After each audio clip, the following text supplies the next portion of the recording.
This movie doesn't necessarily succeed at everything it attempts, but I really appreciate how hard it tries.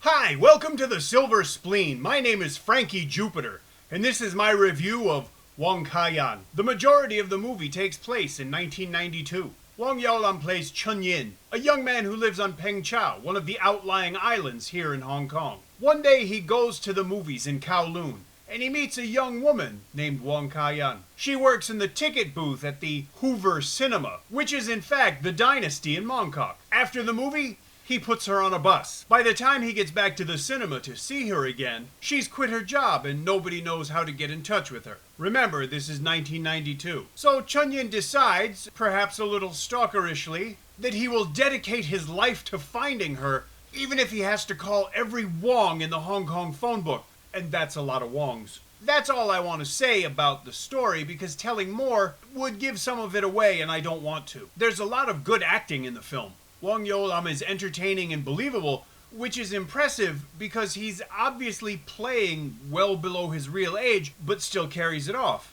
Karena is also very good, and if I say I was surprised, I mean that in the nicest way possible. Tyson Chak is very entertaining as Chun Yin's sidekick, a local fisherman who has a way with the ladies, or so he thinks. Prudence Liu plays Chun Yin's sister, a character whose different aspects are highlighted at different points in the film. It's not easy to be convincing in those different ways, but Prudence Liu is. Mark Chung plays an old man who works at the cinema. His gruff demeanor and dismissive attitude about the people he deals with at work are extremely accurate, at least in my own extensive experience at the Dynasty. He's one of the people in my favorite scene of the whole film, which has to do with a subplot. Now, the scene itself comprises what you'd have to call an improbable occurrence, but within the context of the overall story, it was something I really enjoyed. There's a whole bunch of small roles in Wong Ka Yan that are also quite good. Lawrence Cheng, Lawrence Chow, Kelvin Kwan, and Janelle Singh all make appearances. Pal Sin, Hocken Lee, Vincent Wan, Gigi Leung, and Patrick Tam also appear. And while these roles are small, everyone still makes an impression. Speaking of which, Isabel Chan has a cameo, and unlike a lot of local film people, she can still very convincingly play a schoolgirl without taxing your suspension of disbelief. Suspension of disbelief in this movie is also made easier by some pretty noteworthy attention to historical detail. They probably used the Dynasty because it's one of the few remaining old-style cinemas, and probably hasn't been cleaned since 1992, but that's not my point. They found or reprinted 1992-era movie posters. They even managed to find an older model bus for a few shots. Now, it wasn't exhaustive, but it was nice to see that they made the effort, and I'm pretty sure this movie didn't have a big budget. Another thing I liked about this movie is that it's not made for teenagers. Even though the protagonists are quite young, the movie is really more suited to an older audience, and I, for one, really appreciated that. And I think that sense of appreciation for a lot of these kinds of things is what allows me to overlook some of the shortcomings of the movie. The story meanders a little bit.